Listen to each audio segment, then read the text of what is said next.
जी बिस्मिल्लाहिर्रहमानिर्रहीम अस्सलाम वालेकुम। Welcome to all of you कि आप BIA की पोस्ट बैच की क्लास में तशरीफ़ लाए। आज जो है हमारी पहली क्लास होगी इन माशाल्लाह से। So let's start. तो क्या है ये BIA? BIA में हम क्या पढ़ेंगे? नाम से पता लग रहा है बिजनेस इनसाइट एनालिसिस। तो हमने BIA के ऊपर बात करनी है। अगर हिस्ट्री की बात करें तो पुराने जमाने में एक जो है वो सब्जेक्ट हुआ करता था जिसका नाम होता था MFA। तो MFA में थोड़ी बहुत आई कैप ने चेंजेस किए और उसको बना दिया BIA। अब चूंकि पोस्ट बैच है इसलिए पुराने जमाने में तो पोस्ट बैच के 99% लोग रिपीटर्स होते थे। अच्छा, इससे पहले कि मैं मजीद ये वर्ड रिपीटर दोबारा बोलूं, आपने थ्रू आउट द कोर्स अगर मैं वर्ड रिपीटर बोलता हूं तो इससे एज एन इंसल्ट नहीं लेना, इससे दिल पे नहीं लेना। आई कैप में बहुत ही थोड़े से ऐसे जीनियसेस होते हैं जो कि फर्स्ट फर्स्ट अटेम्प्ट में सब कुछ क्लियर करके जा रहे होते हैं। तो अगर मैं वर्ड रिपीटर बोलूं तो आपने ये नहीं कहना कि यार अली शायद ने पहली क्लास में हमारा मजाक उड़ाना शुरू कर दिया।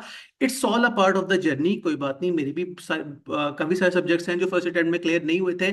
बट द पॉइंट इज आप देर से आए लेकिन आप दुरुस्त आ गए। आज से भी अगर आप पढ़ना स्टार्ट कर देते हैं तो इनशाला BIA तो पास है। तो हल्का सा पहले आप लोगों से गपशप करते हैं। मेरे दरमियान जो लोग मौजूद हैं माशाल्लाह से, ओके, काफी ज्यादा आवाम है। तो मुझे अगर आप थोड़ा बहुत ये बता दें कि आप फर्स्ट टाइम पढ़ रहे हैं या आई कैप ने कुछ धचका दिया था रिसेंटली उसकी वजह से दोबारा पढ़ना पड़ गया।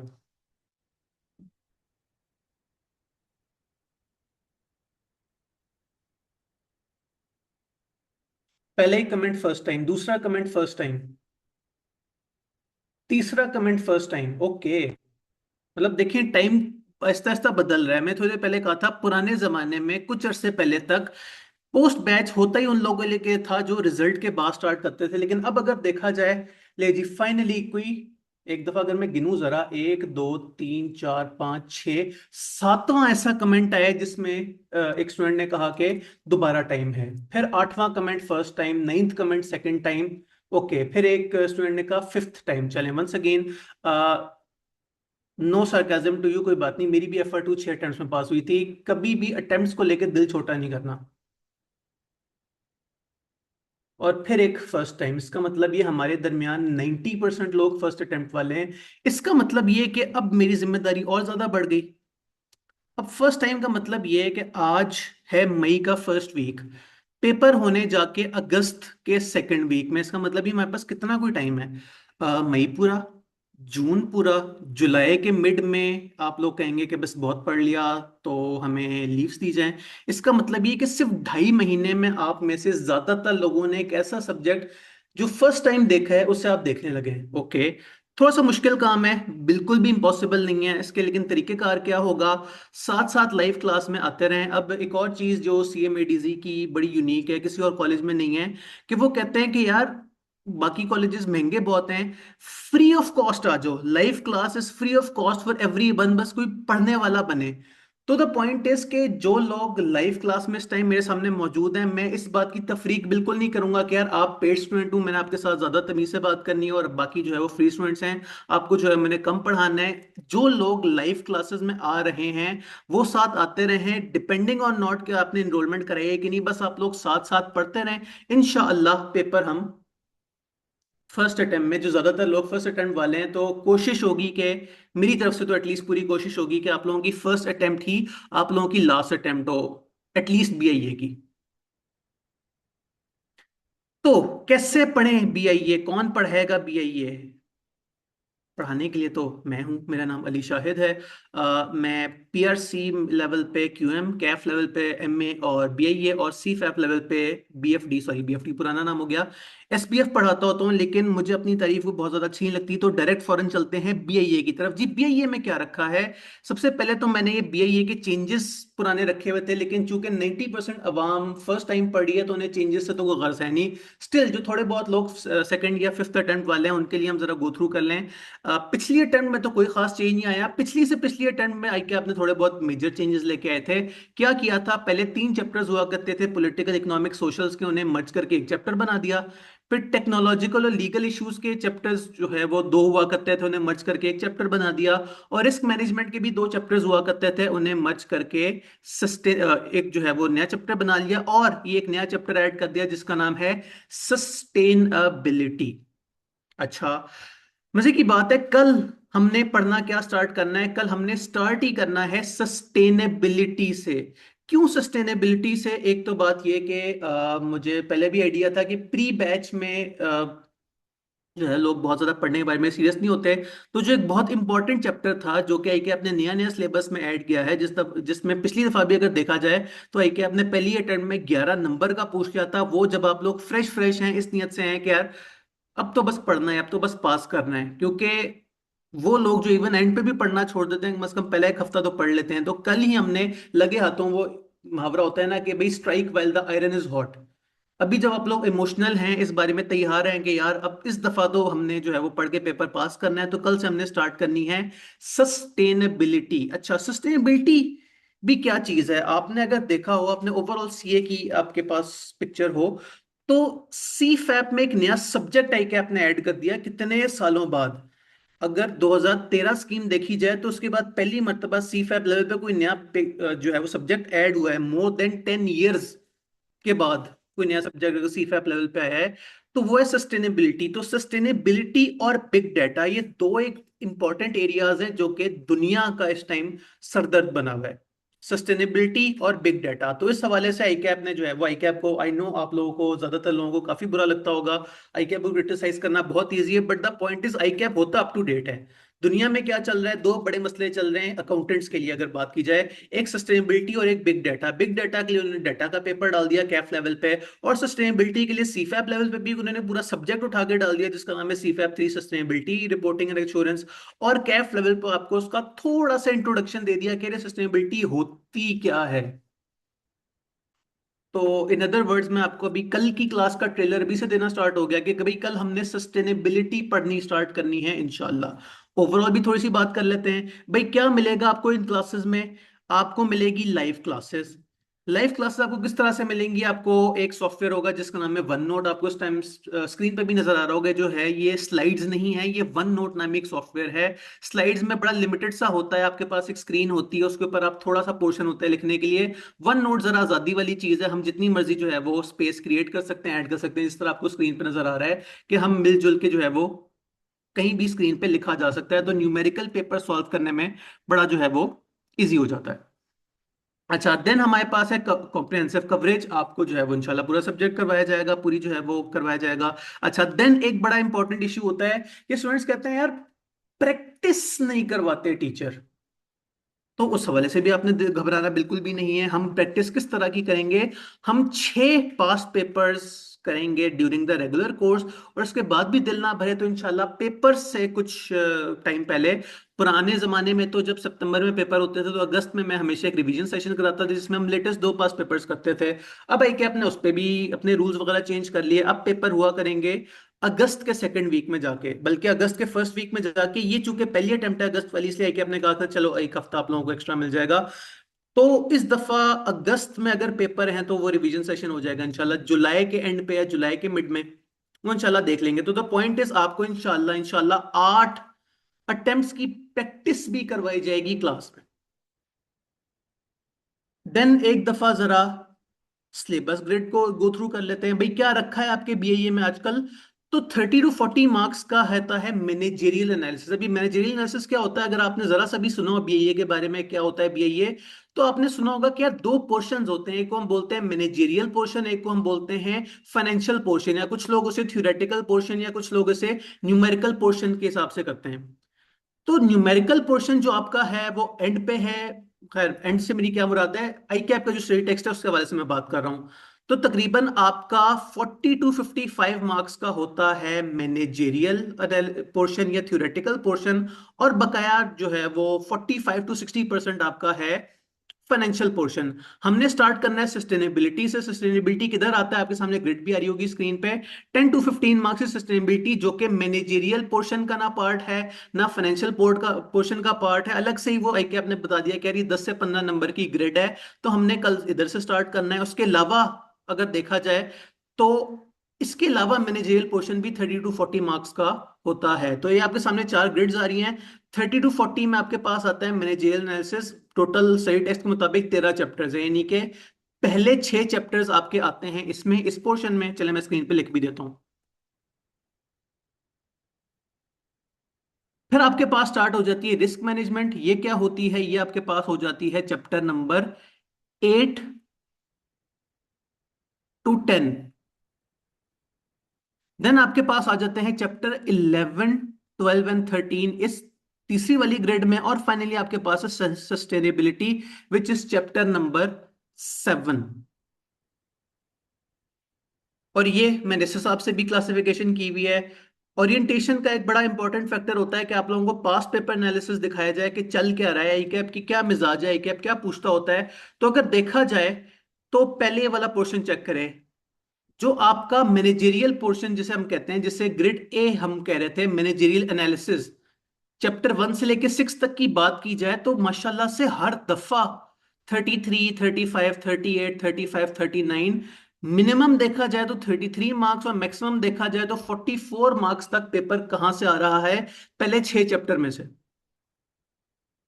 फिर आगे देखें फिर क्या हुआ। अगले 3 चैप्टर्स जहां से कितना पोर्शन आना चाहिए था, 20 to 30 मार्क्स, जिसे हम प्यार से रिस्क मैनेजमेंट बोल रहे हैं, वहां से आपके पास आ रहा है 26, 30, 30, 30, 30। तो 23 से लेके 30 तक मार्क्स इजीली आ रहे हैं आपके अगले 3 चैप्टर्स में से। देन जो हैवी पोर्शन है, जहां से सबसे जो है वो लंबे लंबे सवाल आते हैं, तो यह एक बड़ा मजे का पैटर्न है। जरा देखिएगा ये जो थर्ड ग्रेड है इधर क्या चल रहा है। पिछले हर अटेम्प्ट तक मैं कहता था कि यार ये जो वर्किंग कैपिटल मैनेजमेंट है ना, ये आई कैप को इतनी पसंद नहीं है। हमेशा ऐसे सवाल आते थे, 2 नंबर के एमसीक्यू आ गए, 1 नंबर के एमसीक्यू आ गए, 4 नंबर के एमसीक्यू आ गए। तो मैं हमेशा क्लास में कहता था कि यार वर्किंग कैपिटल मैनेजमेंट आई कैप को इतनी पसंद नहीं है। लेकिन जागते रहना, धोखे में ना रहना, ये ना हो कि आई कैप अचानक से किसी एक अटेम्प्ट में खौफनाक सा सवाल पूछ ले वर्किंग कैपिटल का। और अल्हम्दुलिल्लाह अल्लाह ने मुझे सच्चा साबित करवाया। चेक करें, पिछले अटेम्प्ट में 15 नंबर का वर्किंग कैपिटल आ गया, कितने साल बाद आखिरी मर्तबा वर्किंग कैपिटल का जो सचमुच का सवाल आया था वो स्प्रिंग 22 में आया था। अब जरा गिन लें, स्प्रिंग 22 से लेके स्प्रिंग 26 तक कितनी अटेम्प्ट्स गुजर गई। तो वर्किंग कैपिटल मैनेजमेंट में चूंकि पास पेपर्स की थोड़ी कमी है, तो उस वजह से वर्किंग कैपिटल मैनेजमेंट के केस में हमें बुक की कुछ स्टडी टेक्स्ट की एग्जांपल्स, कुछ खुद से एग्जांपल्स वगैरह बना के सॉल्व करनी पड़ेंगी। उस पर आपने टेंशन नहीं लेना, वो आपने मेरे ऊपर छोड़ देना है।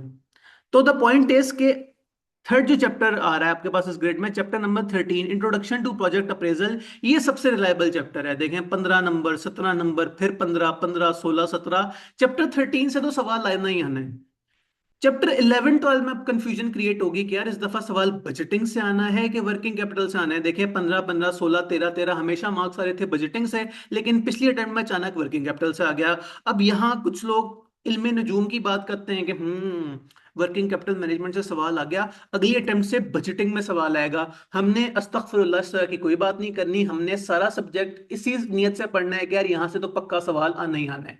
याद रखिएगा, सिलेक्टिव स्टडी सीएमए हराम होती है। हर वो चीज जो सिलेबस में है, किसी भी अटेम्प्ट में आई कैप कुछ भी पूछ सकता है। और फाइनली आते हैं अपने चौथे पोर्शन की तरफ, इंट्रोडक्शन टू सस्टेनेबिलिटी। हमारा फेवरेट पोर्शन, नया पोर्शन, सस्टेनेबिलिटी। देन ओरिएंटेशन में क्या रखा है, मैं एग्जामिनर कमेंट्स की बात करता हूं। आमतौर पे एग्जामिनर कमेंट्स वाला जो पोर्शन है मैं पोस्ट बैच के ओरिएंटेशन में नहीं करवाता। क्यों नहीं करवाता? कि मैं कहता हूं यार स्टूडेंट जो है वो ज्यादातर जो है वो उनकी फर्स्ट अटेम्प्ट नहीं है, वो ऑलरेडी आई कैप से दिल दुखा के अपना आ रहे हैं, तो फिर मैं उनको जो है मजीद दिल ना दुखाऊं। लेकिन चूंकि इस टाइम क्लास में ज्यादातर लोग फर्स्ट अटेम्प्टर्स हैं, तो चलें एक दफा जरा जल्दी से एग्जामिनर कमेंट्स के ऊपर गो थ्रू कर लेते हैं। मुझे क्या शौक है कि मैं आपको एग्जामिनर कमेंट्स क्लास में, वो भी पहली क्लास में क्यों करवा रहा हूं। मेरे ख्याल में चीज बड़ी जरूरी है। हम लोग एक दूसरे को मशवरे देते हैं, हम टीचर्स की कभी कभार सुन लेते हैं, हम सोशल मीडिया पे एक दूसरे को कह रहे होते हैं यार पता नहीं क्यों पेपर फेल हो गया। लेकिन यार कभी आई के एग्जामिनर से तो पूछो, जिस बंदे ने आपको फेल किया है वो आपको बता रहा है मैंने आपको क्यों फेल किया है, उसकी भी सुन ले। तो उसकी सुन लेते हैं। अब वंस अगेन, चूंकि ढेर सारी अंग्रेजी, आप लोग कहेंगे कि यार अली शायद हमें इंग्लिश का पेपर तो नहीं पढ़ाने आया, तो ये क्या चल रहा है। तो उसमें भी मैंने आपको एक आसानी की है, वो ये कि मैंने जो मशवरे वाली बात है, जो पॉजिटिव बात है, उसे ग्रीन कलर से हाईलाइट किया। और जो थोड़ी कड़वी बात है या थोड़ी सी ऑर्डर वाली बात है, उसे मैंने ऑरेंज हाईलाइट किया है। तो जरा जल्दी से गो थ्रू करते हैं कि भाई पिछली कुछ अटेम्प्ट्स में आई कैप क्या कहता है। स्प्रिंग 2022, ग्रीन कलर से उसने लिखा कि students perform reasonably well in numerical parts of the exam, यानी कि न्यूमेरिकल पोर्शन, फाइनेंशियल पोर्शन थोड़ा सा आसान लोगों को लगा। लेकिन फिर ऑरेंज कलर से उसने क्या लिखा, इंस्टेड ऑफ रोट लर्निंग, यानी कि आंखें बंद करके रट्टा लगाने से बेहतर है कि अंडरस्टैंड करें कॉन्सेप्ट्स को और उसकी एप्लीकेशन करें। एप्लीकेशन भी एक बड़ी जरूरी चीज होती है।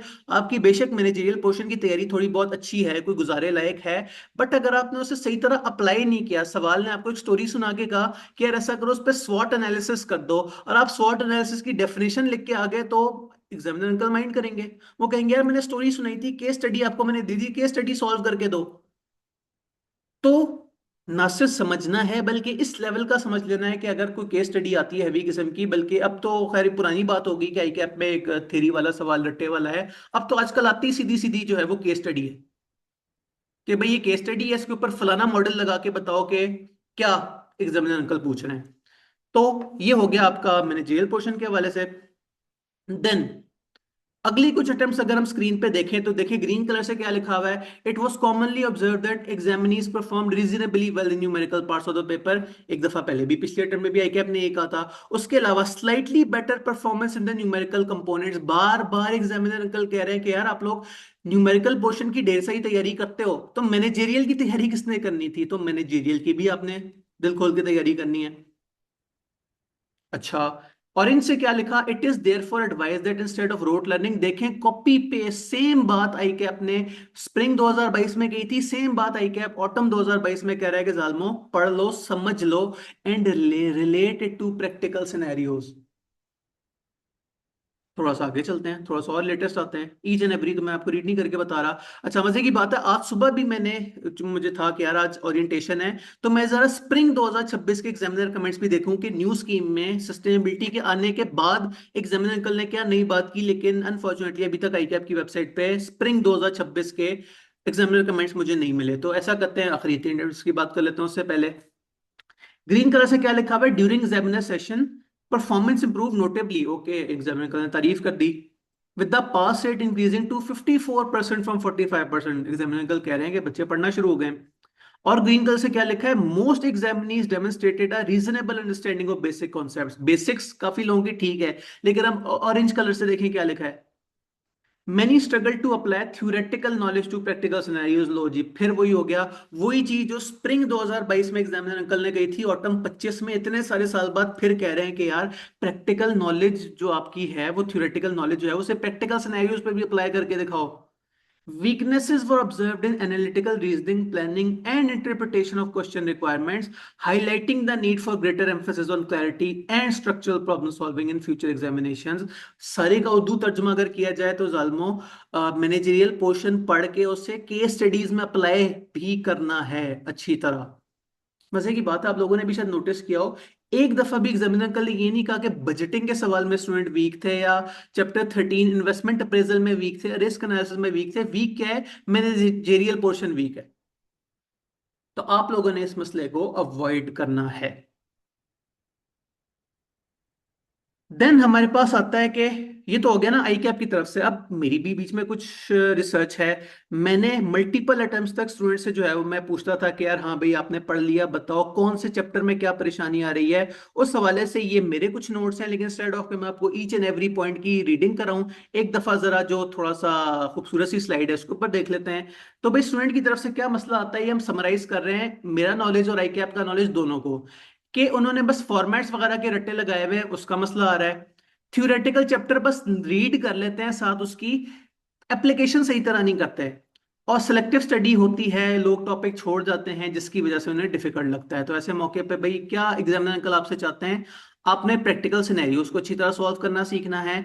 आपने प्रैक्टिस इस तरह से करके जानी है कि आपकी एनालिटिकल रीजनिंग थोड़ी सी ठीक हो। एनालिटिकल रीजनिंग से मेरी मुराद है कि सवाल को देख के आप समझ जाएं कि यार एग्जामिनर अंकल आपसे ये चाह रहे हैं, और आपको जो स्टोरी सुनाई गई है आप इसमें से कोई काम की। अल्लाह खैर, कमेंट्स में चल रहा है कि मेरी आवाज कट रही है, मेरी आवाज क्यों कट रही है?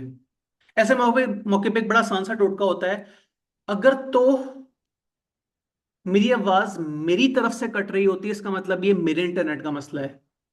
अब अगर मेजॉरिटी ऑफ द स्टूडेंट्स को आवाज सही आ रही है, इसका मतलब ये मसला आपके इंटरनेट में है। मैं किसी के मोबाइल को या लैपटॉप को बुरा नहीं कहूंगा, बड़ी महंगी महंगी चीजें हैं, लेकिन आजकल इंटरनेट अनफॉर्चुनेटली पूरे पाकिस्तान में तय फजूल चल रहा है। तो अनफॉर्चुनेटली आपके उसकी गलती है इंटरनेट की। हॉटस्पॉट वाईफाई चेंज करके देखें या कोई अच्छा सा पैकेज ले लें किसी और नेटवर्क का। मैं किधर घूम रहा था, मैं बात कर रहा था कि क्या चाहता है अब एग्जामिनर कल आपसे। एग्जामिनर साहब आपसे चाहते हैं कि आप कॉम्प्रिहेंसिव अपनी क्लैरिटी शो करें थ्रू आउट द पेपर। थोड़ी सी मुश्किल इंग्लिश मैंने यूज किया है, वही आई क्या वाली, लेकिन पॉइंट इज कि आप लोग समझ रहे हैं मैं कहना क्या चाह रहा हूं। तैयारी अच्छी कर लेनी, इंशाल्लाह पेपर तो पास हो ही जाता है। और इसे कहते हैं टाइम में बरकत। मैं तकरीबन आधे घंटे से लगातार बोले चले जा रहा हूं, लेकिन अगर घड़ी को देखा जाए तो मुझे बोलते हुए सिर्फ 20 मिनट हुए हैं। सुबह अल्लाह, अल्लाह की कुदरत। अब चूंकि आज पहला दिन है,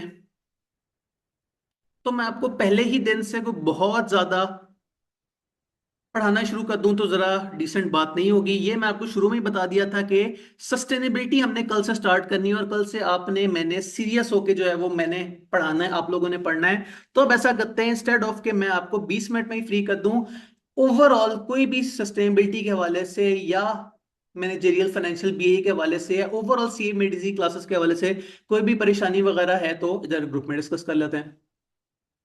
बस याद रहे कि वो टीचर साइड पे हो, पता चले आप लोग कहें कि मैंने जो है वो फीस सेंड की थी तो एडमिनिस्ट्रेटर साहब ने मुझे टाइम से स्क्रीनशॉट नहीं उसका सेंड किया। तो टीचिंग पर्सपेक्टिव से मैं कह रहा हूँ।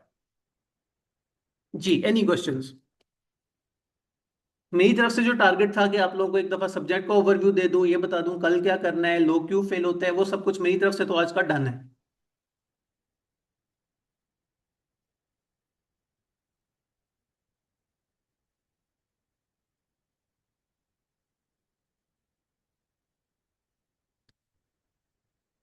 ओके, इस सवाल को मैं थोड़ा सा रीफ्रेज करके मजीद पोलाइट करके लोगों के सामने रखता हूँ।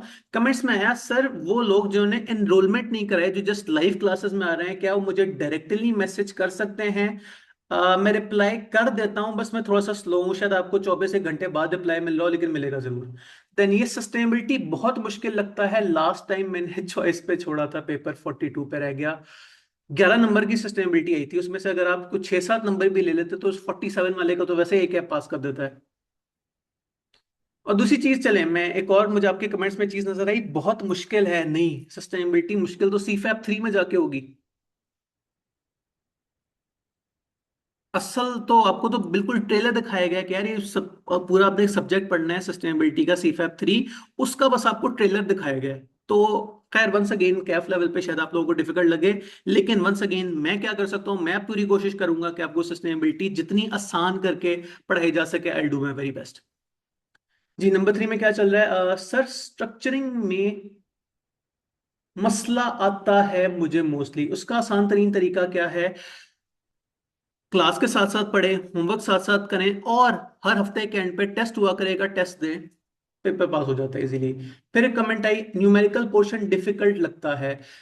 थोड़ा सा बंदा स्ट्रक्चर्ड होकर चले तो बहुत ईजी है। लाइक फॉर एग्जांपल, एक दफा फिर मैं अगर आपको ये वाली डायग्राम दिखाऊं, ये आपके पास है past paper analysis.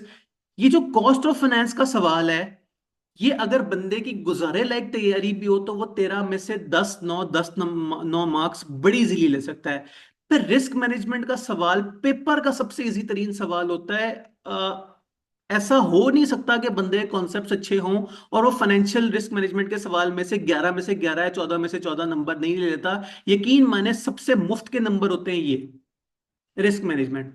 Once again, चूंकि मैं CFAP 4 को भी पढ़ाता हूं, तो मुझे आइडिया है कि ये जो आपके सामने चैप्टर 9 और 10 के सवाल आते हैं, यार ये तो आई कुड से कि ये चैप्टर CFAP 4 की जो छोटी छोटी एग्जांपल्स नहीं होती, उस लेवल का सवाल होता है। तो यकीन माने आप एक बहुत आसान से सिलेबस से निपट रहे हैं। कल को यही सारी चीजें, ये कॉस्ट ऑफ फाइनेंस के सवाल, ये रिस्क मैनेजमेंट के सवाल और सस्टेनेबिलिटी आपको CFAP लेवल पे इससे कहीं ज्यादा डिफिकल्ट लेवल पे आके मिलने वाली है। तो इस नियत से पढ़ें कि भाई ये तो मैं पढ़ रहा हूँ, ये जस्ट एक ट्रेलर है, बड़ी आसान सी चीज है। और ये once again, financial risk management का अगर किसी सब्जेक्ट किसी स्टूडेंट के 11 में से 10 नंबर नहीं आते तो मैं इस चीज को शदीद माइंड करूंगा। सबसे आसान तरीन चैप्टर पूरे सिलेबस का आपके पास ये है, तो 50 में से 11 नंबर तो आपने इधर से ही ले लेने हैं। और कमेंट्स में क्या चल रहा है? मुझे थ्योरी में मसला हुआ 42 पे रुका। यस, एग्जामिनर कल भी ये कहते हैं कि न्यूमेरिकल पोर्शन लोग अच्छा परफॉर्म कर लेते हैं, थ्योरी आगे स्टूडेंट को जरा तंग करती है।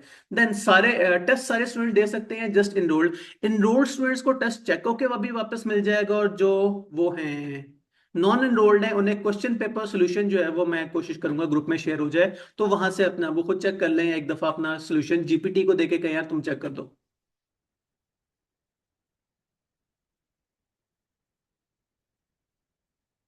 जी, एनीथिंग एल्स?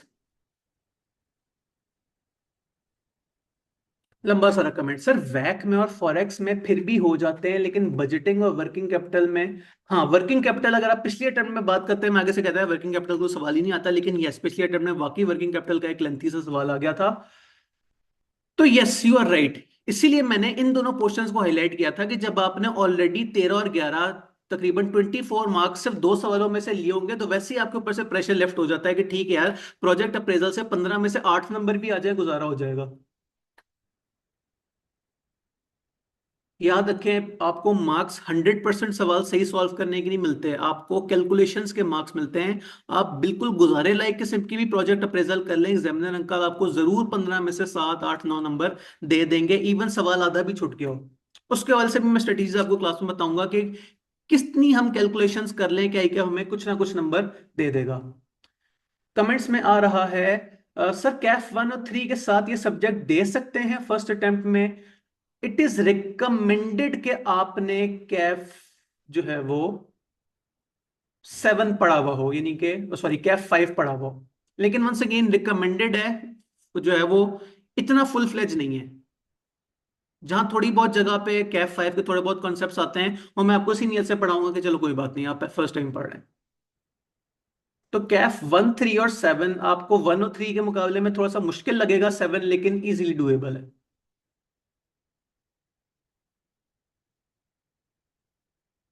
वैसे भी आजकल तो उस तरह की कहानियां भी सुनने को मिलती हैं कि बंदे ने FR1 के साथ, यानी कि कैफ 1 के साथ ऑडिट का पेपर दे दिया और पास कर दिया, लेकिन खैर once again this was mostly a joke. Audit से भी पहले आपको रिपोर्टिंग पढ़ लेनी चाहिए। तो यस, आपके सवाल का जवाब ये है कि अच्छा जी, अब आपने कहा सर मैंने 3 लास्ट वाले पेपर्स दिए थे, तीनों फेल। अच्छा, आपने आपने तो वो स्टूडेंट है ना जिनकी 5वीं अटेम्प्ट है। कोई नहीं, अब आपकी लास्ट अटेम्प्ट है, परेशानी होना।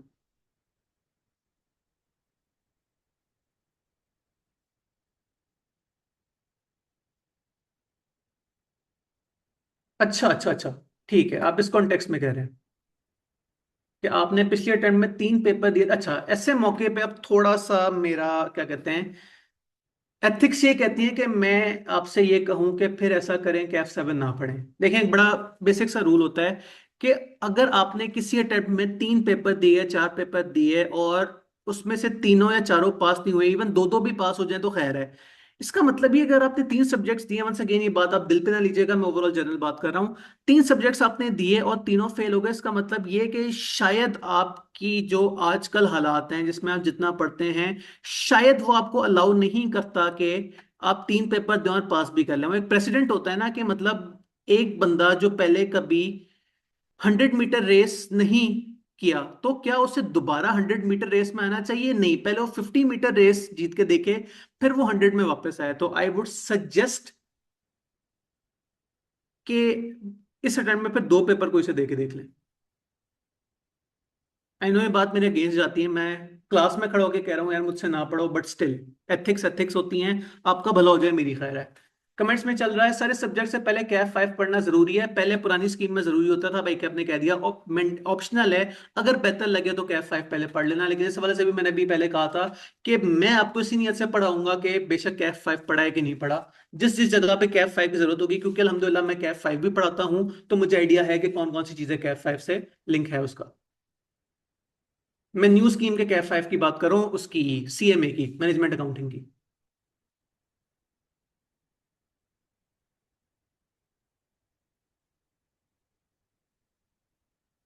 हाँ, कोर्स कब तक कंप्लीट होगा? डेडलाइन मिड ऑफ जुलाई, बल्कि ऐसे मौके पे मैं आपको प्री बैच का स्केड्यूल भी दिखा देता हूँ। स्केड्यूल मैं एक ही दफा बनाता हूँ, बेशक उसमें जितनी मर्जी चेंजेस आ जाए, और अल्हम्दुलिल्लाह हमेशा स्केड्यूल फॉलो भी होता है। चेक करें, उसके स्केजुअल के मुताबिक 12 मई से सस्टेनेबिलिटी स्टार्ट होनी चाहिए थी। कल क्या डेट है? कल 6 मई है। इसका मतलब ये हम स्केजुअल से वेल अहेड ऑफ स्केजुअल जो है वो हम माशाल्लाह से जा रहे हैं। तो चूंकि इस स्केजुअल के मुताबिक हमारा कोर्स कब एंड होना था, मुझे स्क्रीन टाइम पूरी नहीं नजर आ रही, 13 जुलाई को। तो plus minus a few days बीच में बंदा बीमार हो जाता है, कोई इशू हो जाता है, तो यू कैन से 15 जुलाई तक कंफर्टेबली जो है वो सिलेबस पूरा किया जा सकता है।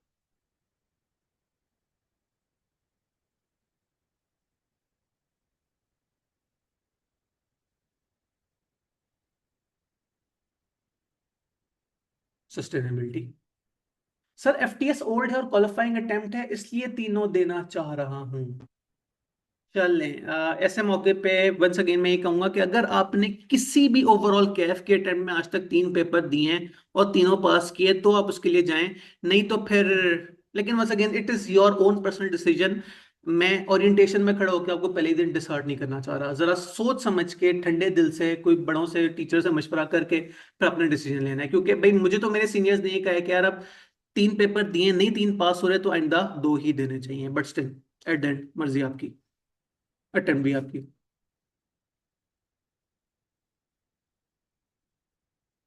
1 मिनट होल्ड कीजिएगा, कोई मुझसे कोई बात करना चाह रहा है।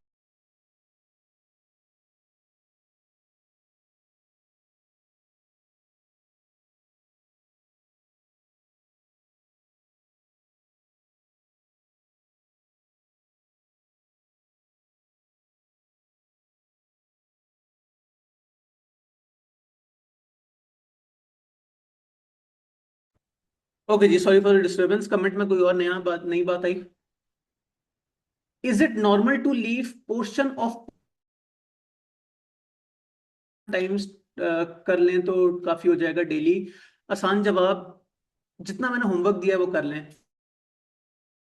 हो जाए 2 घंटे में हो, आधे घंटे में हो जाए, वो डेली पर वो डिपेंड करता है।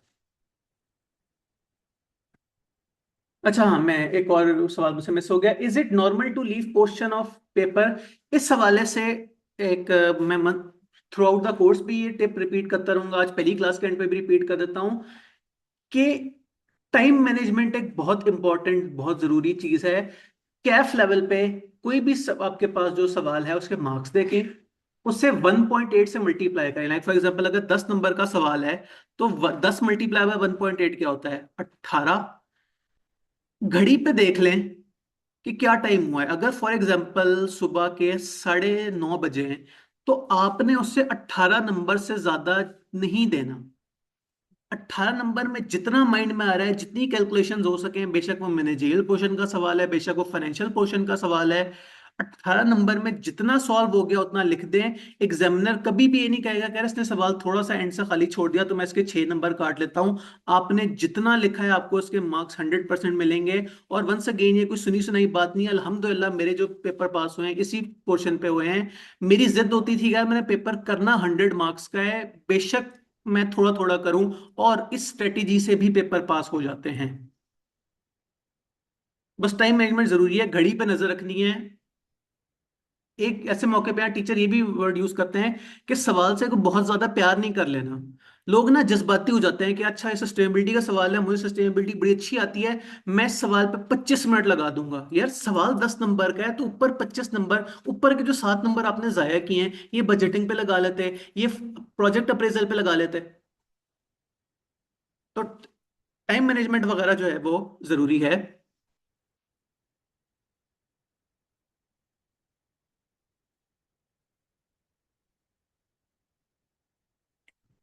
चलें फिर ऐसा करते हैं कि आज की क्लास इधर वाइंड अप करते हैं। बाकी अगर थोड़े बहुत कोई सवाल रह गए तो कल की क्लास के स्टार्ट में कर लेंगे।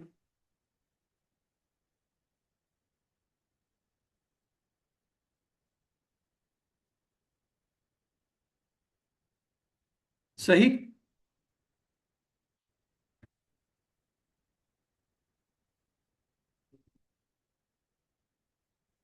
अच्छा, ज्यादा ज्यादा एक आधे सवाल को मैं जवाब दे दूं। बुक आई कैप की यूज करनी है? यस, आई कैप की बुक प्लस साथ मेरी स्लाइड्स।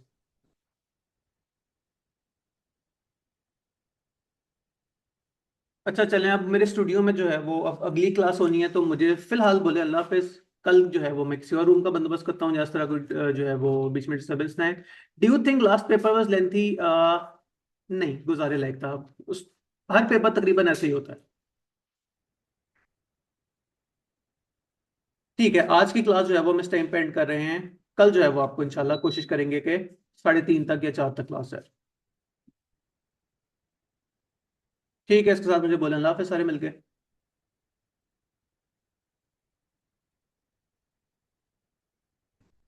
Thank you. अल्लाह हाफिज़।